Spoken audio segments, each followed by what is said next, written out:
So Opening Doors is a user-led organisation, and we support self-advocacy groups across Norfolk, 6 in all.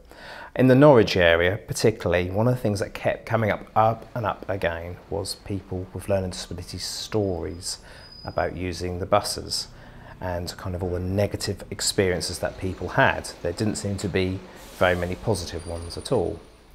They came to a decision that they wanted to invite some key people from the county council who hold the contract for the bus companies and tell them what's going on. And people had lots of quite shocking stories about how they'd been treated and all different poor service they'd received from the bus companies. So the county council said, we've got some money. How can we stop this from happening? What could you be doing to help other people with learning disabilities in the Norwich area receive a better service? The key things that people came up with were about training for bus drivers and for people with learning disabilities to understand the bus service, understand the new timetable service, because what had been continually happening for people is bus companies had been given very short notice to people about the changes of where the bus went, the colours that the buses were, so people were getting extremely confused. And that was causing us as a self-advocacy organisation to deal with lots and lots of issues with people that were extremely distressed using the buses or couldn't get to places that they wanted to go to. So from that, a meeting was set up to discuss how we can plan, and people came up with some very creative ideas of what they wanted. One of the key people at that meeting, a self-advocacy meeting, was Carol Barber, who uses the bus all the time and would like to be the lead of the project. So I worked with Carol to look at who are the experts who use the buses all the time. And Carol indicated a number of 7 other people that use buses constantly every day and would be extremely good champions and would be able to train other people with learning disabilities how to use the buses, and also help them, the county council, to develop information that would help a wider number of people and not just people with learning disabilities. One of the people we're working with from the City Council came to our group one day, showed us all the sort of like the prototypes of the new timetables and so on, and they showed us how to use the bus guide, and we found it was very inaccessible in terms of print size. It was just very unfriendly to use. So as a group, when we started making our own changes to it. My main aim for the project was for more people with learning difficulties to use the public transport. So there's loads of people who I know who are afraid to use the buses, don't feel comfortable. Well, it's great for me because I've travelled around Norfolk. I've gone outside of Norfolk, a place like Peterborough. It's just opened up a whole new world beyond Norwich. I got involved because I want to be independent. I don't want to rely on taxis, because a few years ago I used to get taxis to go to People First in Norfolk because I didn't know how to use the bus.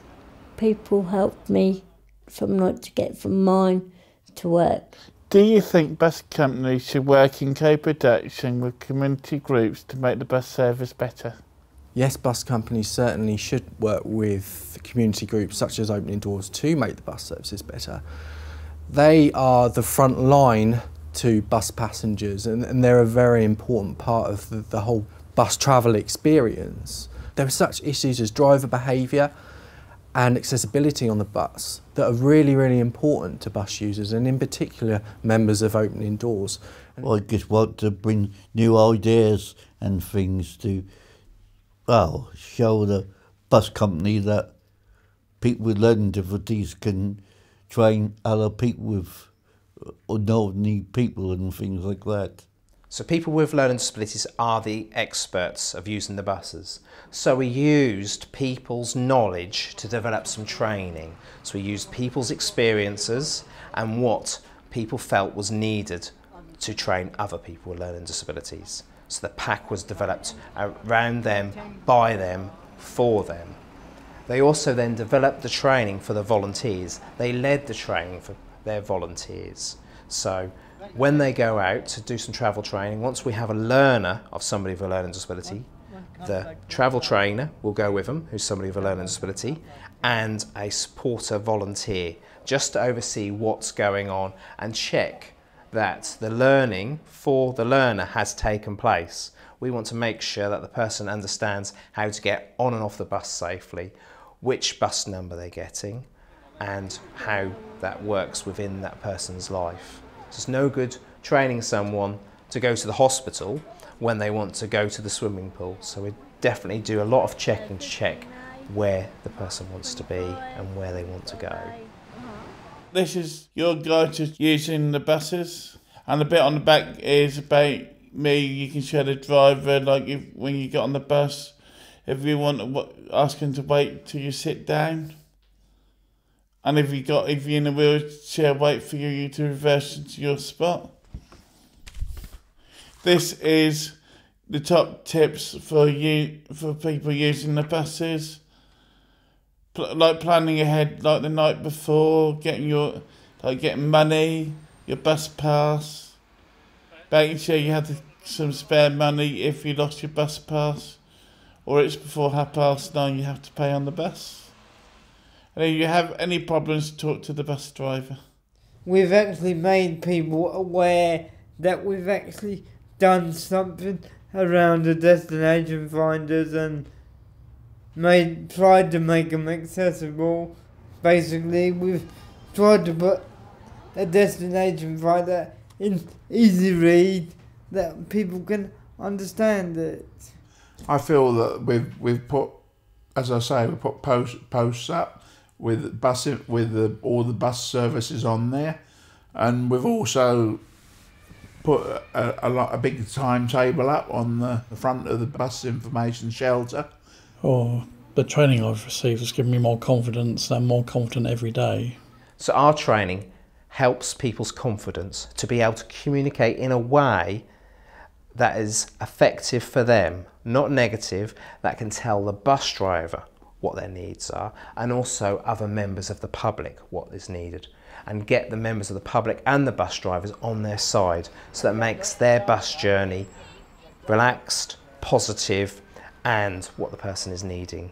Well, it makes me feel happy and things like that, and that seems that I'm training other people to learn bus routes and things like that. I feel, as a bus trainer, I feel really, really proud of myself to do this kind of work. It's a new experience for me. When I'm training the people to go on the buses, I think that makes me feel more confident in myself. The person who's in charge of the Northampton Council has done really good work for us with people with learning disabilities and other disabilities. They've all actually done so hard, and I think they're all proud of something, and so am I. They have offered support verbally, morally, and developed the practical tools that people need. So they've offered resources, time, and money to the project, so people can make this project a success, which it has become. People have gained so much confidence in working with the council, and really hope that in future this is the way that the county council wishes to work with people, to develop a project that really makes a difference to people's lives. Bus driving changed my life importantly. Using a bus, and that's changed my life, not sitting in my house all the time and that. Before I was scared to get on the bus actually, but since I've been learning to use the bus, I'm fine. People who live in residential care should have the freedom to use public transport or train to get to A to B. We basically weren't asked to be born with a disability. The way it is.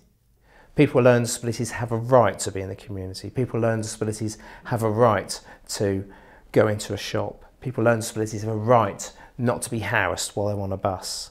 People with learning disabilities have a right to access any transport that they need. We are the experts. By experience, ask us Don't ask other people. We're the people you should be asking on a daily basis. Don't be afraid to ask us. We're the experts.